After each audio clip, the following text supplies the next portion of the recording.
Okay, that's different. That's I mean, it's flavoring Fridays. Like, sing your own music. Is that our Why theme? don't you? Is that our theme? I mean, listen, I don't bring the musical element to the brunch group like you do, Petey. It's no Scottsdale Mom. It's no Scottsdale Mom. I think that was pretty good. Thank you all so much for tuning in to the PHNX Coyotes podcast. Shout out to OG's Brands, the official sponsor of Flavoring Fridays. Head on over to ogsbrands.com to see their full lineup, including their two newest gummies, the OG's Naturals and the Big OG's, and find out where you can purchase.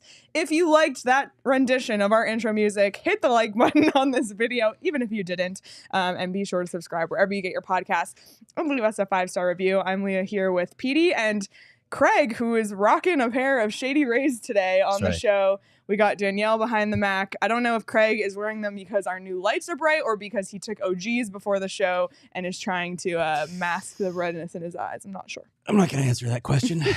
No more Jake Plummer mushroom bars either? You know, do people know about this yet? The Jake Plummer mushroom You bars? mentioned it last earlier. earlier. You know what's coming? Okay. Yeah. Well, yeah. No, maybe. Sort of vaguely they know. No, you just mentioned Jake I did Plummer eat a mushroom. Jake Plummer mushroom just talked bar, about his and I was bars. surprised. I was surprised because I expected, it to taste like chewing on stems. It was actually good. It was actually good. It was genuinely good. So get yourself a Jake. Oh, we're not supposed to do free ads on this show. Never mind. No free ads. All right. Well, I am trying to reset after my impromptu rendition of our intro music, but lots to talk about today. We have to kind of come to terms again with last night's loss and look ahead to what's to come. We need to check in on the Tucson Roadrunners because it's been a while and they deserve our attention. And then we'll wrap up the show with a Friday Fun Day segment. But let's start with the Tucson Roadrunners, who through 32 games this season are 20-10, 1-1, second in the Pacific Division, fourth in the American Hockey League altogether, which is unbelievable. They are having quite a season so far. Yeah, one of the things you look at when you're talking about the development of what's happening here in Arizona, it's what is happening down in Tucson. And I think that you expect and want to see success down there. You want to see them playing more important games down there for the development of this team in the future. We saw it, and we've talked about it with Tampa Bay, where they had success in the American League, and then they go on to have success in the National League. So you'd like to see Tucson at least be relevant this season in the playoffs. They played in the playoffs last year, but they were one and done. Like it was a really quick, you just sneak in and then they're out quickly. I think this year what you're seeing, and let's be honest, it's with the top prospects of the Coyotes. It's Doan, it's Guenther. And those guys are really driving the offense down there, and they're making this team relevant again. And so it's exciting to see one of the Arizona teams that could potentially have a longer stretch in the playoffs. You know what I like about the Roadrunners? I have no idea. I like that they're in Tucson and not in San Antonio or Portland or Springfield. Yeah. Can we just appreciate the fact that the Coyotes AHL team is here? It's in Arizona. That was a good move by Ice Arizona to bring that team here. That you were part of the organization when they were playing clear across the country. Portland, man. Hey, let's recall a prospect. He'll get here, in 3 days. Yeah. I think what it does is it changes your ability to see and look at different players. Like the Kirkland call-up probably doesn't happen because it's not easy. It's not 2 hours. It's not a paper transaction. It's just not down the freeway. It was incredibly difficult getting a player, especially when they were in Portland, Maine. That was probably the most difficult. They were in Salt Lake for a brief stint with the Utah Grizzlies, but that didn't last very long, and then in San Antonio for a while. But this arrangement in the Western Conference to have this American League system and play out here in the Southwest has been fantastic, and not just for the players and playing in great weather, but it's really the development of the players. Yeah, and they get opportunities to be with the big club and be seen by the big club because they're so close. And I know they're playing 72 games now. That's actually a slight increase for the Pacific Division over what they used to play, but it's still 10 fewer games. so you have more development time. And then when you start looking at some of the locations of the teams in their division, whether it's Henderson or Coachella Valley, there are a bunch of programs that are really close. Ontario, San Diego, all these places are close. So it's pretty easy travel within the Pacific. It's a much more conducive environment for development. Yeah, and it's funny though, because didn't Calgary move? It's funny, Calgary with Brad Treliving, one of the people responsible for bringing and creating this whole Pacific Division of the American Hockey League. Brad Treliving is also one of the people responsible for pulling one of the teams north of the border. So you've got Abbotsford and Calgary up there, and then bailing and moving to Toronto. But you've got those two teams up in Canada. Take them out of the mix, and you've got it's a lot cheaper to go to LA than it is to San Antonio, to the upper northeast of the United States. Yeah. The travel is cheaper, the ability to get players on your teams.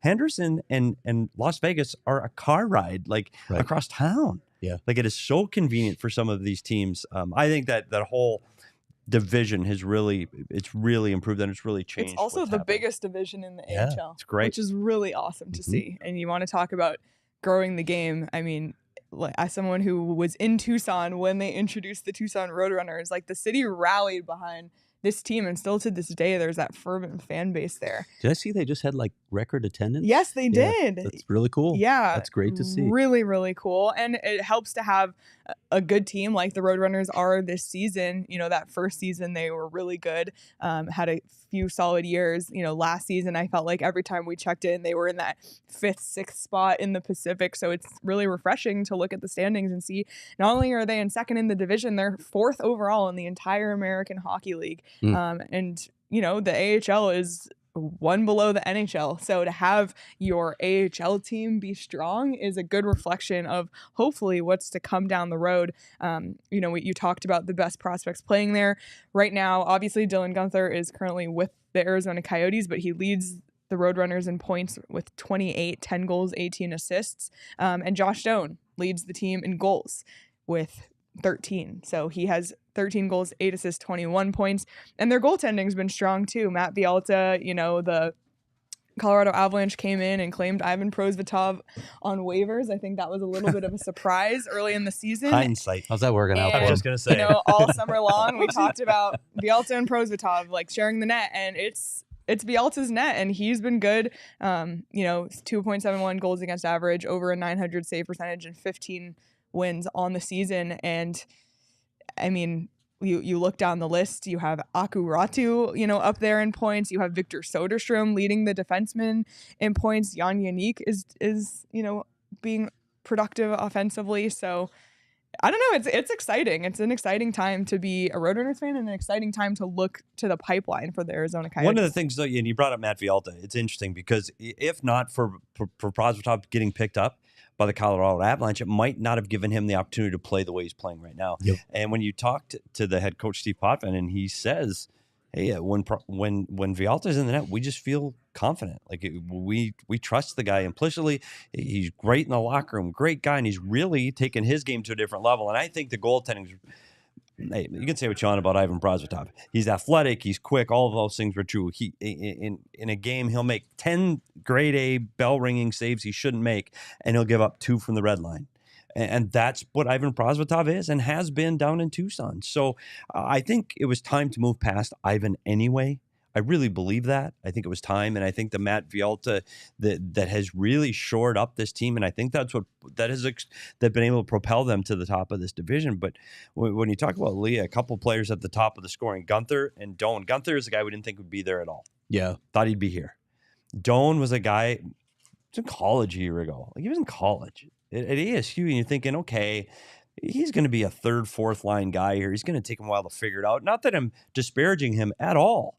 It's just that's a big step to go from the college game where his role was there to the American League. It is, and he's proven me wrong. He has been absolutely phenomenal down there. I wasn't sure if Josh Doan would ever play in the NHL consistently. Yeah. I thought he'd be called up and he'd get some games, but there's no doubt in my mind Josh Doan's going to play in the NHL. Yeah, I agree with that too. And listen, we can talk about the pedigree, and there's a lot of NHL players who have sons, and it doesn't necessarily pan out. But as you get to know Josh, and both of you and I both know him really well, it's crazy how many similarities he has to his dad in the way he approaches the game, his attitude, his work ethic, the way he builds relationships with his teammates. Yeah, you see it. I agree with you completely, Pete. He's going to be in the NHL. And more to the big picture of Tucson, we've been talking about this for a couple of years, how at some point their top prospects are really going to start filtering through. We're seeing a couple. We've mentioned a few names. Max Zuber is there as well. It's really going to start coming in there. We know Artem Duda's playing in Toronto right now and still trying to find his leg. I could see him in Tucson next year. You could start seeing Lamoureux. Yeah, Geeky and Lam. I mean, it could start getting really interesting in Tucson next season. It's one thing this team hasn't had for a long time is prospects going down there. We talked about guys coming to the NHL too early, and we talked about Turris and Tikhonov and Bodker and all of those guys. And it was partly because there was no depth with the big clubs, so they weren't able to go and develop in the American League, which they probably should have done. Yep. But the depth up top wasn't there. Now you're getting the depth up top, so you've got to push these guys down to the American League. I'm telling you, it's a good team right now. It is only going to get better down in Tucson, and I'm excited to see the depth of this team from the top all the way down through the American League that they haven't had maybe ever, and it's really exciting to see. So I'm big on pumping the tires of the Tucson Roadrunners, and I'm glad we're finally doing this because it's been far too long. Yeah, it's been overdue. And one of the things that we like to do when we talk about the Roadrunners is talk to the people actually there. And Petey sat down with head coach Steve Potvin, who, as I mentioned last night, he and Bill Armstrong are neck and neck for most appearances on the show. And there's a reason why we like to have Potts on the show. Oh my God, he's amazing. Unbelievable. He's unbelievable interview. Yeah. And Petey, I sat down with him, but he was literally driving on the I-10. Yeah. And when we say going down the I-10, I didn't expect him to take that theme of the show quite that literally. No, he took it very literally. But it's a phenomenal interview, 37 minutes. And after our show, you'll be able to listen to the entire thing. It's only on audio. So wherever you get your podcast, whether it's Apple or Spotify, you can listen to it there. But I highly, highly recommend listening to this because he gives some really, really honest and insightful answers. And we have a few snippets just to, tease you and bring you in to want to listen to the whole thing. But I want to go back to Josh Doan because Petey asked him about Doan specifically, and he gave a really, really, really great answer about Josh Doan, not just who he is as a player on the ice, but off the ice in the locker room and around as well. So let's hear from Tucson Roadrunners head coach Steve Potvin on Josh Doan. Well, he's what it's like in the locker room when you have a guy that just shows up every day, and no matter what's going on, he shows up the exact same person all the time. It doesn't matter if we've won, we've lost, if he had points, he didn't have points. He shows up. I'm saying this over and over again, but just with the love of the game, and he knows his purpose. He knows that he things that he needs to improve on, and he doesn't look at it as a task or a job, he just looks at it as fun. And he just goes out and does it. And he receives information really well. He's very coachable. He's a player that you root for. And to be honest with you, it has nothing to do with his last name and a lot to do with his last name. The only reason why it has a lot to do with his last name is because he's well brought up. But it has, you're not a fan because of his last name. You're a fan because of the type of person that Josh is. And you want to see him have success. And you know what? The guys in the room just accept him for who he is and what he brings every day. And we're really lucky that all of our prospects are young guys, are guys that are leader-type players that love to play.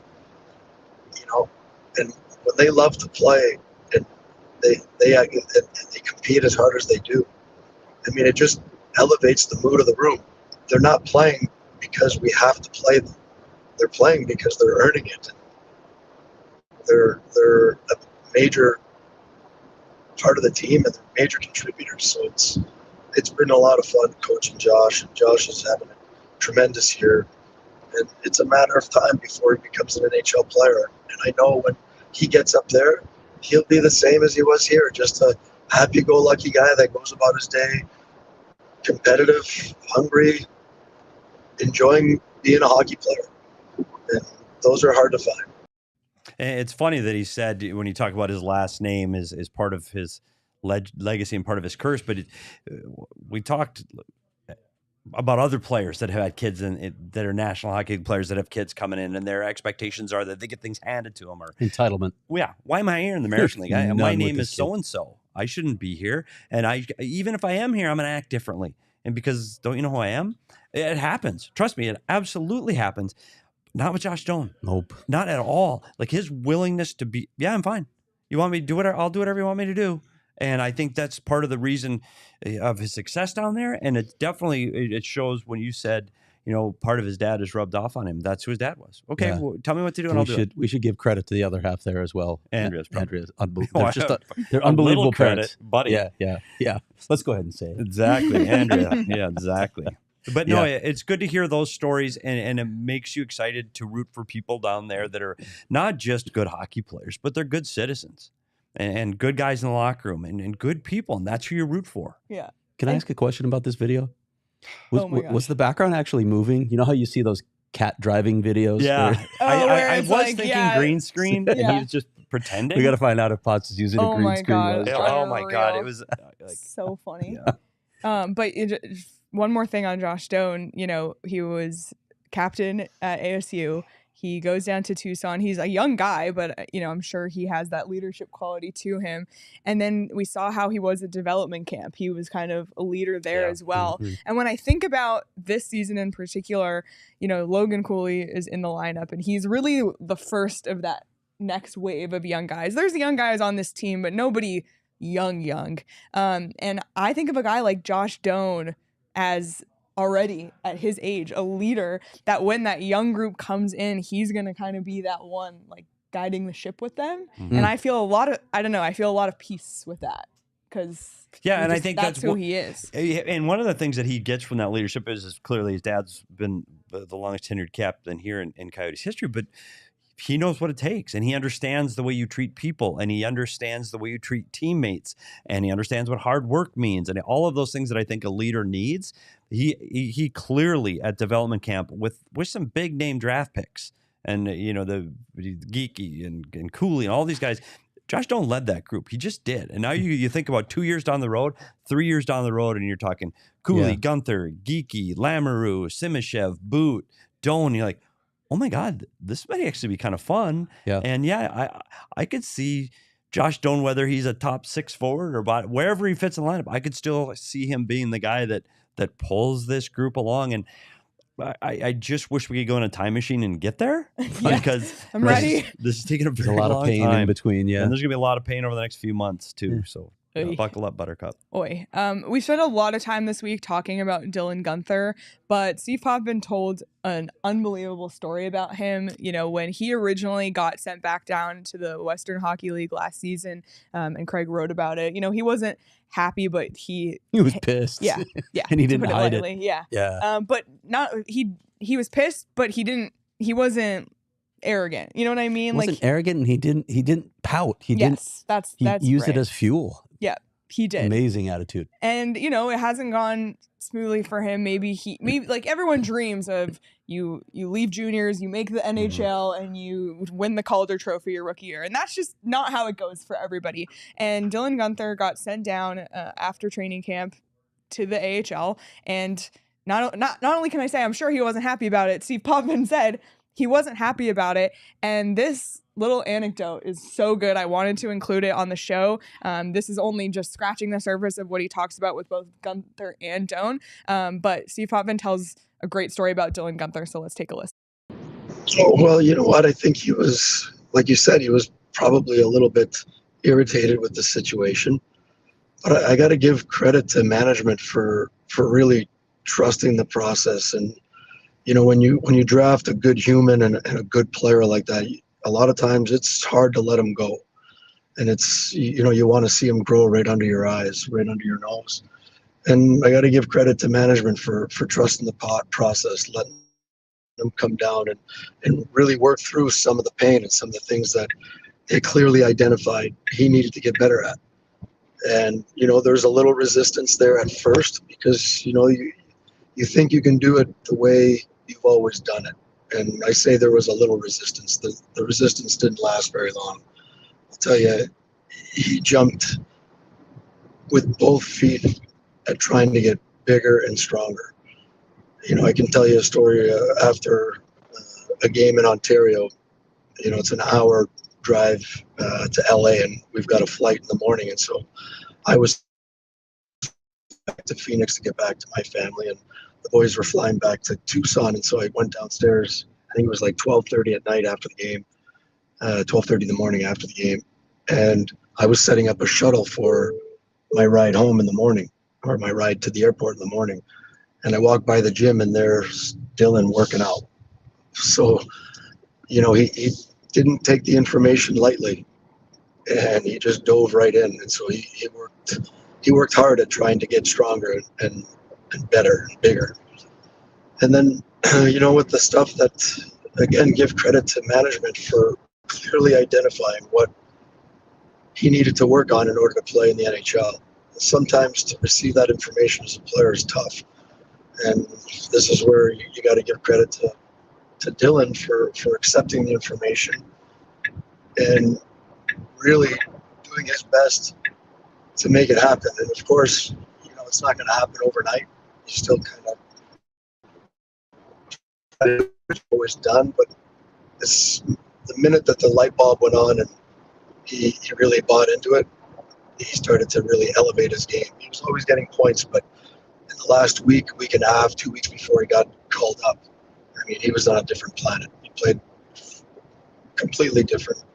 He was playing a lot faster, a lot quicker. He was structured. He was detailed. He was on and off the ice quicker, and he just started getting results. And then they just kept compiling, and next thing you know, he earns a call-up. And now you're seeing where he's at, and he's made the best of it. And I think that it really goes to the character of Dylan Guenther. And you don't have to be about happy. You don't want him to be happy about his situation. Oh, this is great. You're sending me down. Yeah. But don't bitch about it and complain about it either. Do something about it. Yep. And I think he did that. And hey, let's be honest. We were sitting here a week ago talking to coaches, management, saying, well, he's here for a couple of games. Zucker will get out of a suspension and he'll probably head back down the I-10. Well, he did it himself. Like, he changed their minds in 2 games. Like, no, I'm not going yet. It might be tomorrow. Might be next week. Yep. But it wasn't after 2 games. And it just shows, again, the development process, and he's earned it. He's earned it because they said, go work on your strength and your speed, and he's gotten bigger and faster. Yep. He's 19.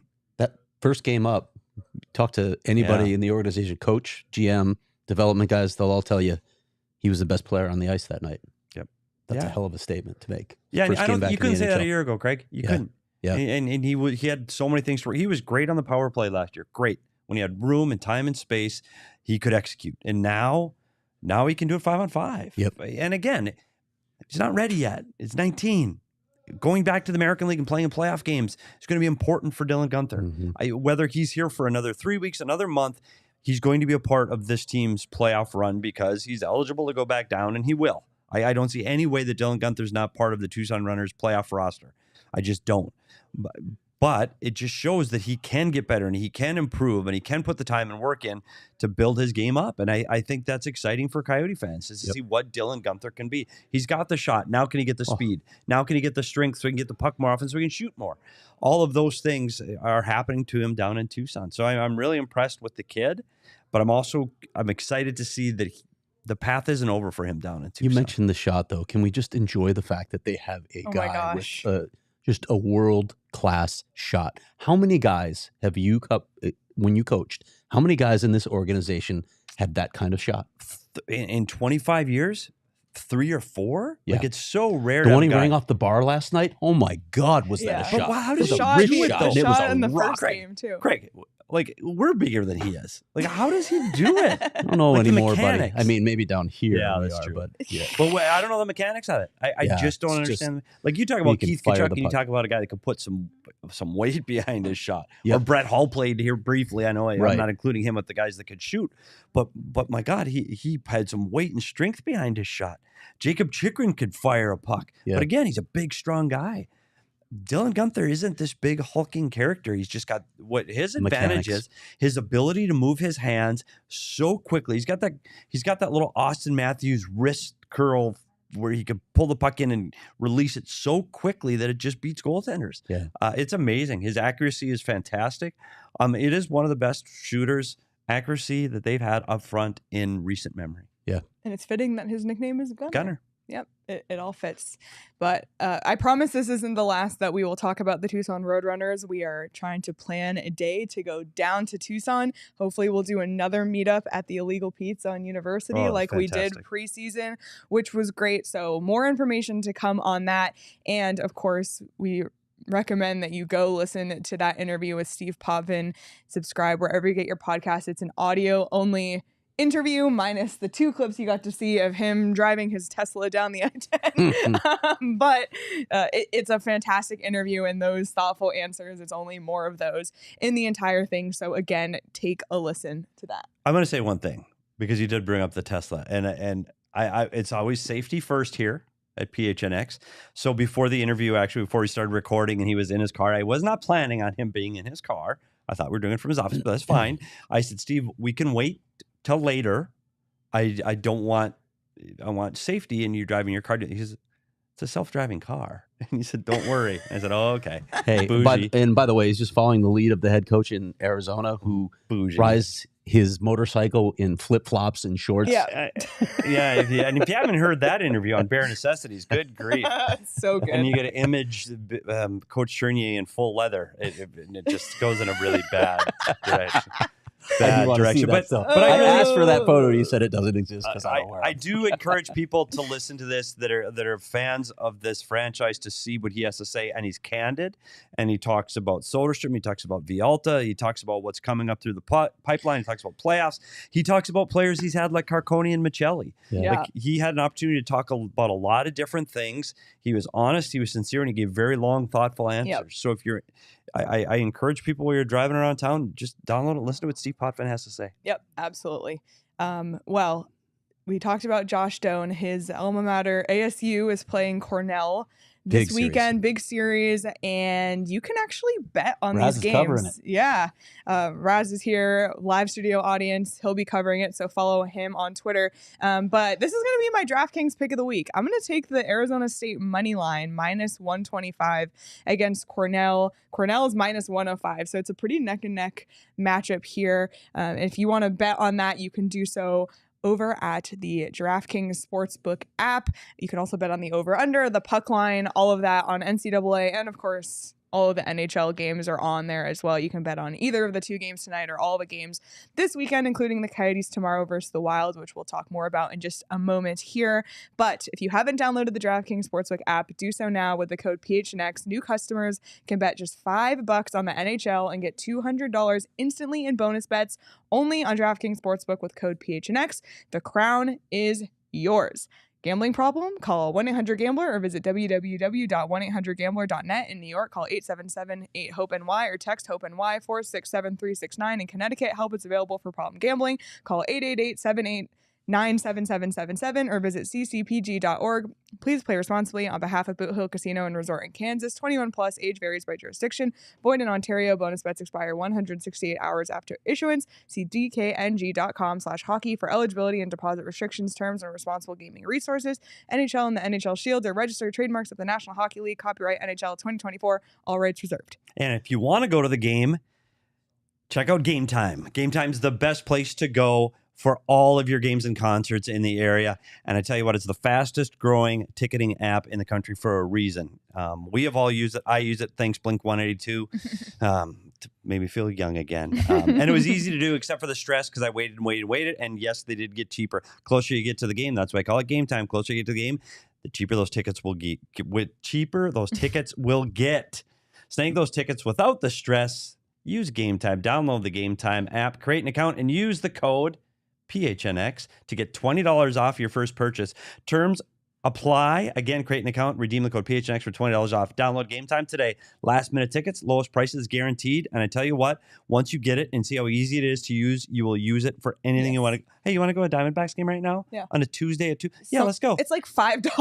It is crazy. I mean, the World Series weren't, but you can still use Game Time. You can go, you got college games, you got concerts, you got shows. There are tickets for everything. Parking you can get in through Game Time. So check out Game Time. It really is amazing. And I use it myself. And if I can do it, do too. You can too.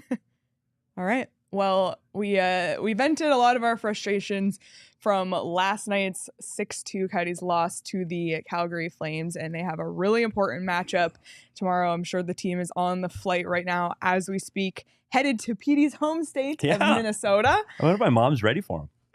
Craig and I have also been to Minnesota, but not by choice. Oh yeah. If you know, you know. Like a hostage situation. If you know, you know.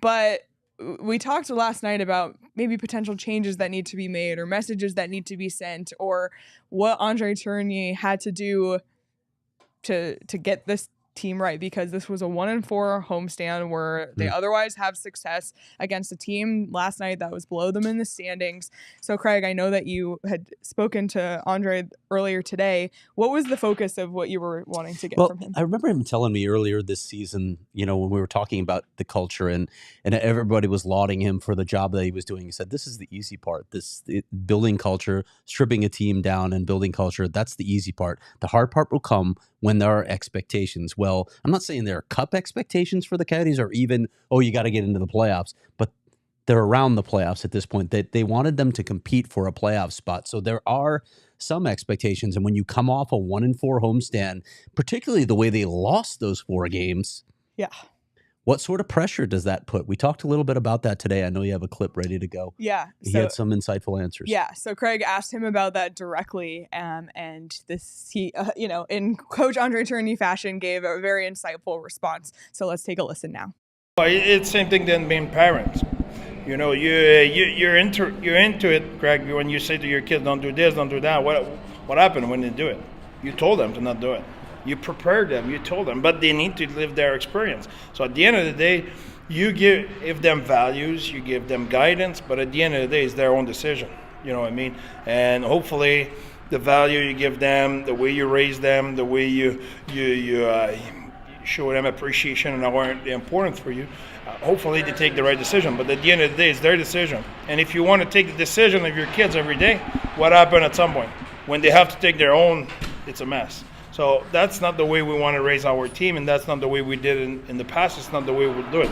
At some point, there must be accountability. There must be a responsibility from the player, and they're all well aware of that, and they take their responsibility. We have a good group. I said that many times. That's not because they don't care. If you work with the team every day, those guys care a lot. So they care a lot. That doesn't mean they won't make mistakes. That doesn't mean won't be perfect. That doesn't mean the coach give always the right message. That doesn't mean I always give the right guidance. It's the same thing as a parent. I not always did the right thing with my kids, even if I was trying as hard as I could to do the right thing.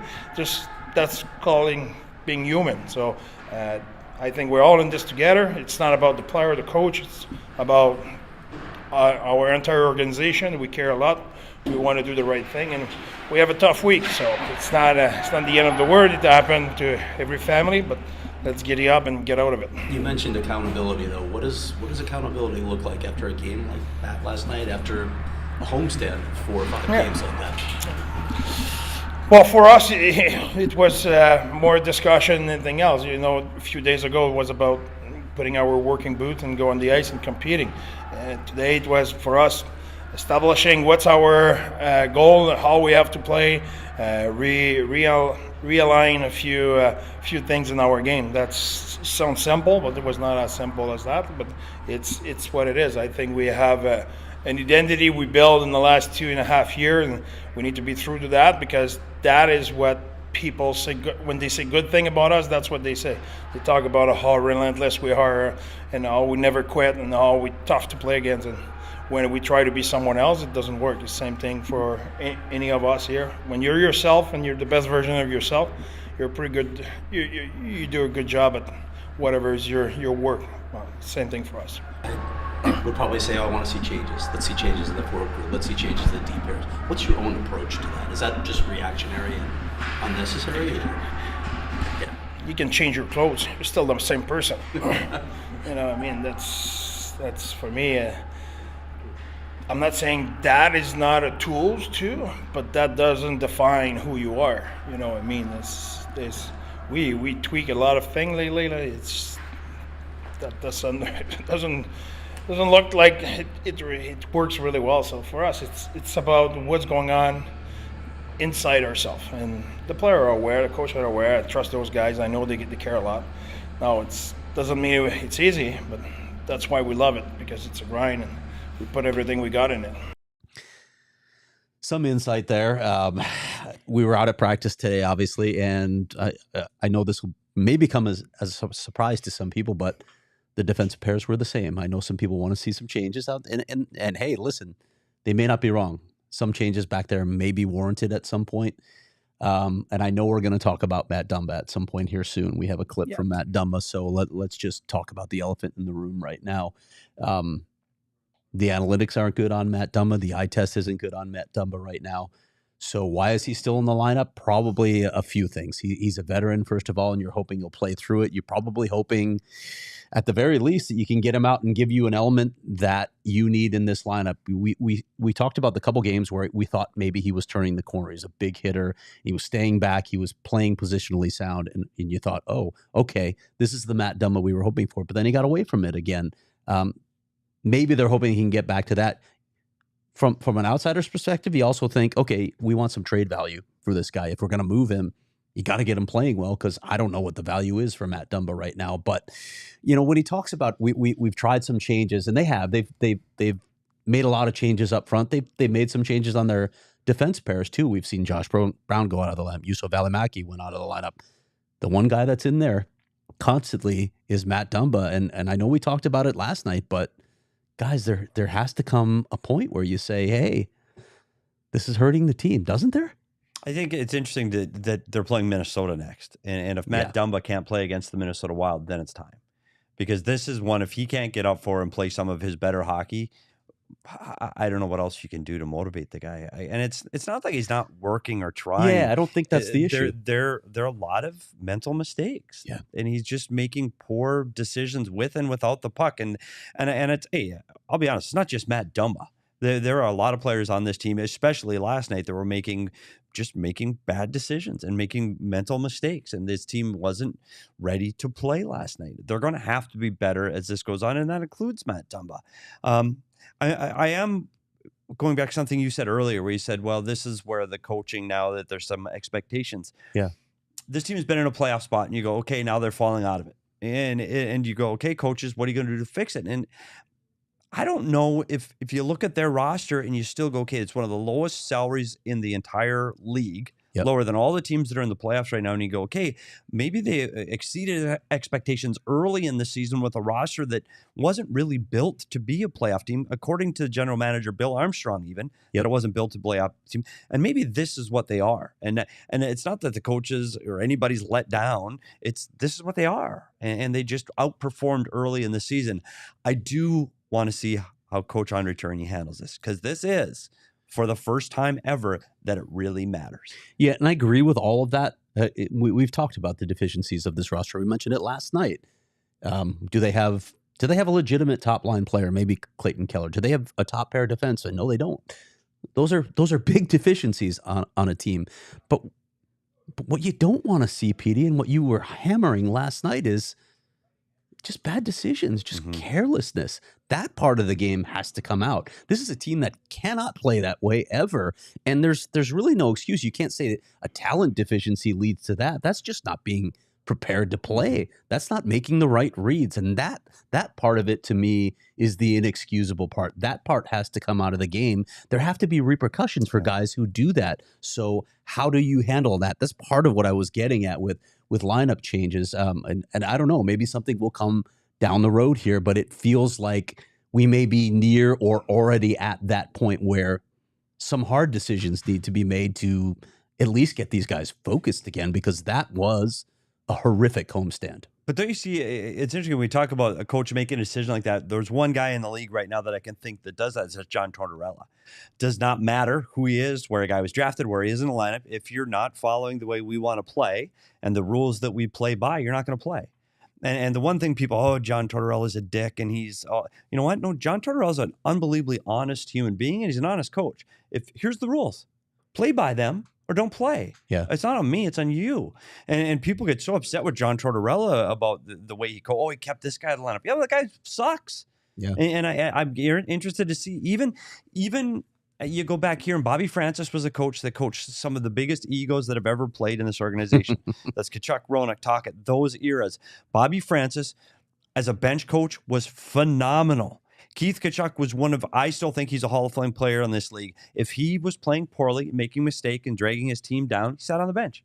Now, he didn't sit out game after game, but he sat out on the bench. He'd sat out extended periods, missed shifts, because Bobby Francis said, no, everybody follows the rules. Keith Tkachuk follows the rules, and Murray Barron on the back end follows the rules. Everybody does. And have the guts to do that, and actually not just say it and talk in the media about doing it, but to do it is hard. And you're going to face repercussions from the team, the agent, the media. And you're right.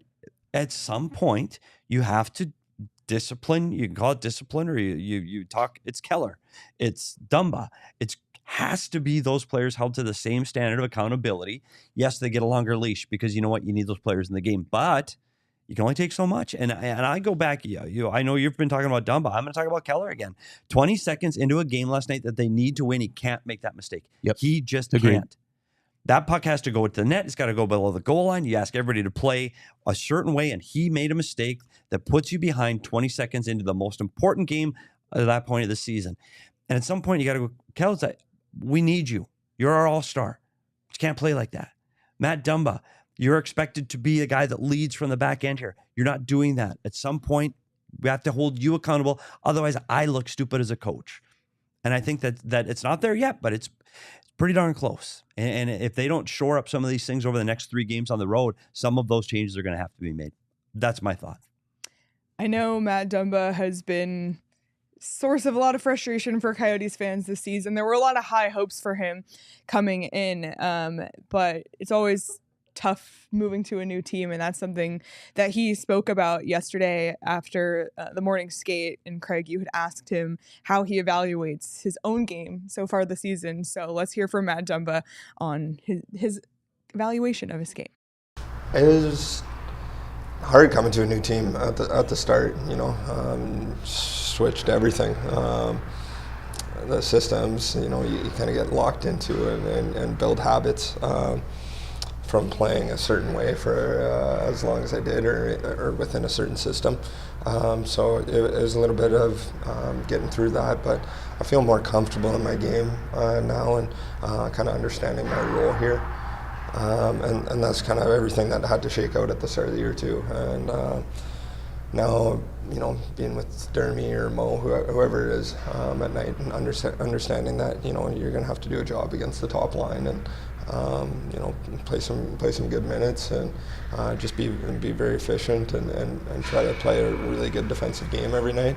That allows me to kind of have that peace of mind of understanding my role and what I have to do to get ready and prepare each game. And I feel like I've been doing a pretty good job at that, and just trying to find that consistency. I think everyone always is trying to find that, and you're trying to be the best you can every night. So I felt more and more comfortable as time has gone on so far. I don't want people to think that we're bashing Matt Villalta. First of all, he's an unbelievable guy, and we got that sense immediately when the Coyotes signed him. Had an incredible interview with him off the bat. But I don't feel like anybody is being honest about what's happening here. I don't. Matt Villalta saying, I think I'm doing a pretty good job. I don't agree. And I wonder if maybe just a couple games off to reset, to remember how it is. We need you to play, Matt, might be good for him in the end. I understand what they're trying to do in the big picture with Matt Dumba, but I don't know. As a coach, Petey, do you think that sort of short reset could maybe refocus him for a critical stretch of this season. It's hard to say that as an overall blanket statement. I really think it's player by player on what's going to get that player to react and what's going to motivate that player. You can lose a guy by sitting him out, and especially a guy of his stature. Now, can you do different things? Can you limit his ice time? Can you put him on a third pair for the entire game and not give him any ozone draws, not give him the PP time? Yeah, I think that might be a step you could do. Is there a point when you have 8 defensemen on your active roster that you can sit out some of your defensemen? I think the answer is yes.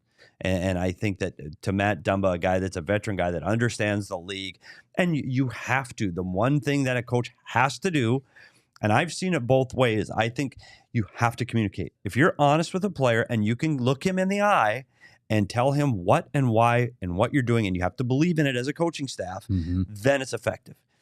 But I've seen firsthand where coaches have a difficult time looking a player in the eye and being completely truthful. And they'll pull, well, I know you're a little hurt and banged up. Why don't you sit out tonight?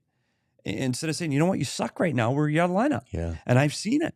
And it's hard to do, but players want you to be honest. And I think with Matt Dumba right now, too. It's the job. I think he could sit. But here's something, Craig, to think about. A veteran player that this team had for a while, Phil Kessel. Yeah. Not playing well. And there were stretches where he didn't play well. Can you sit him out of the lineup? And the answer would always be no, because of his Ironman streak. So is that fair? And, No. and I know it has nothing to do with the Dumba discussion, but Dumba isn't a veteran guy and expects to be in the lineup every night. And Phil Kessel was a veteran guy, expects to be in the lineup every night. Does that weigh in this? Yeah. If this is a second or third year plan, there's no doubt in my mind he's sitting out a game right now. Without question, with this kind of performance, if it's a second or third year guy's out. If that's Michael Kesselring, he's out. Yeah. If that's Michael Kesselring, he might be in Tucson. So what does that say about accountability then? If you're trying to have the same rules for everybody. And that's hard. And Yeah. that's the hard part. And here's what we were talking about accountability the other day. Accountability has to start from a coaching staff. I think that's where that accountability layer is created. But to really want to have that accountability, and you want to have the accountability of a team that's going to win and win championships, it has to be from the guy sitting across from you in the room. And it has to be a guy. I'm afraid the league has gone so soft now and everybody loves everybody that you can't tell a teammate that, hey, play better. That's not effing good enough. And stand up in the locker room and call a guy out. And I think that some of that needs to happen for this team, and I don't know who does it. I don't think they have the guys in the room right now that can stand up and yell. And I don't want to say yell or belittle a player, but if there's someone sitting next to me who's not doing their job, they need to know they're not doing their job. Yeah. And that honestly, Craig, that goes for the three of us here. You know, if I think Leah's not carrying the show, well, we have to be honest enough with Leah after to tell her. And I think it's hard, but you have to do that. And I don't think the Coyotes, and I don't know if it's because they haven't named a captain.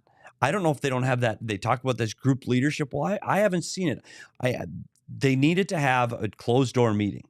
Now, whether that's happened, that's none of my business. They actually had a meeting. They talked about it. That needs to be as blatantly honest and almost to the point of being vicious as it can possibly imagine, so you can turn this ship around. And I don't mean cutting a guy, getting personal. I mean about his play, and that has to happen. And that's going to be the most important thing to see how this team responds against Minnesota tomorrow. And I mean their best players. I don't mean the third, fourth line guys or the third pair of D. I mean their top 6 forwards. How are they going to respond against Minnesota? Yep. Well, last night was one of those that you needed to take an OGs after. Whoa, buddy. Whether it was to get rid of the frustration or just feel at peace, whether it's indica or sativa or happy balance or microdose or their new vegan gummy or the big OGs. I mean, maybe we needed that last night.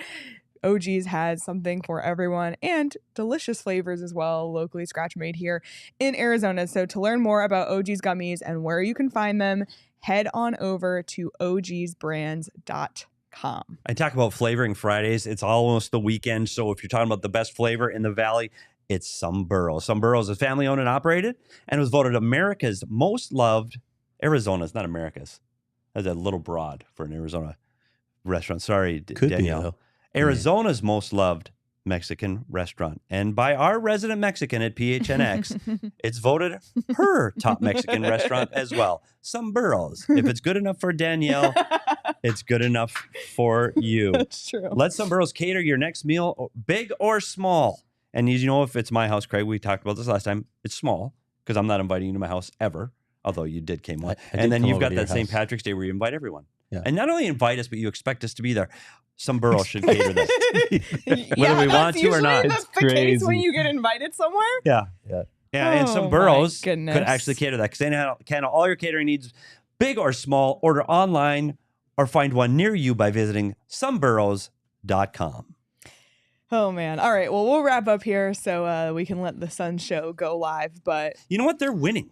Yeah. Yeah. Well, Lindsay's giving us a death stare too, so we got to get up there. Boy, she's tough. She is. Hey, Craig? There it is. there, I know. yeah, we I'm just not got even it. looking. But she has, you know why she's tough? Have you seen the show and who she has to Yeah. Well, wrangle that's every fair. show? Yeah. Like the personalities Yes. on that show? Yes. Buddy, like this show is, we all get along and we're all friendly. That is like the temperatures rise when the Suns take over in here.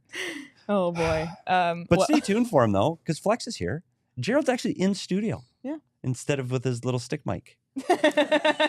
Just giving him shit. From- Love it. Oh, man. Well, tomorrow, as we mentioned, it's a really important game for the Coyotes. They're playing the Wild, who are 7th in the Central, one spot below the Coyotes in the Central Division standings. The Wild have 38 points. At this point, they're 17, 19, and 4. So we talked about the Calgary game being important. I think now this game becomes the most important game of the season. If that game was going to be a loss last night, and whatever happens, we'll be here to talk about it live after the game on the PHNX Sports YouTube channel. So make sure you tune into that. But Craig, what do you have coming up at gophnx.com? On Sunday, I'll have the midseason report because they hit the 41 game mark. Crazy. You know, it had a little different feel to it before last night's game. It's funny, right? One game. But yeah, that's coming up. And then my prospect report is coming next week as well. In fact, just spoke to Lee Stepniak a little bit before the show. So awesome.